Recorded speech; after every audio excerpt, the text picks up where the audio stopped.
غني يقول سؤال الجميع: هل يستطيع الاتحاد بهذا التشكيل الحصول على بطولات وخاصة يحقق نتائج بكأس العالم للأندية؟ شوف، كأس العالم للأندية هذه حالة خاصة، وصول النهائي. لأنه لا يعني أنا أقصد لأنه كل مباراة ولها ظروفها ما حتكون مختلفة. بالنسبة للدوري لا حيكون منافس الاتحاد، ما فيها كلام. هم لازم بس ياخدوا بالهم الاتحاد ان هم واقعين في سكة الأهلي المصري. هتلاقي كمية إصابات الفترة الجاية غير طبيعية.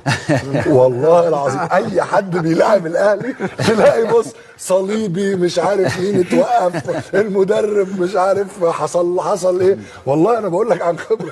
الاتحاد الفترة اللي جاية لازم يقروا قرآن ويخلوا بالهم كويس جدا، يخلوا بالهم من اللعيبة، لأنه والله العظيم اي فرقه بتروح للاهلي المصري بص تلاقي احنا في نهائي افريقيا 2020 اتنين لعيبه اهم لعيبه في الفرقه، الونش وعبد الله جمعه الباك ليفت، الاثنين بوزيتيف كورونا، وقبليها مش عارف مين خلفيه والتاني كذا. خلوا بالكم، انا بقول لكم بحذركم. عندي اكثر من لاعب امام الاهلي المصري، محمد نور.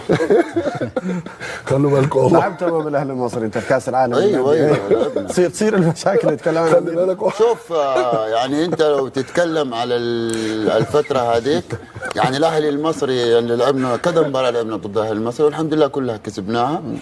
يعني لو تيجي عناصريا الاهلي المصري كان افضل من الاتحاد، لكن دحين الفتره الحاليه لا، عناصر الاتحاد افضل واقوى.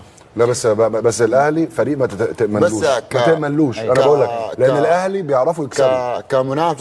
كمنافسه كابتن الاتحاد على الدوري في ظل يعني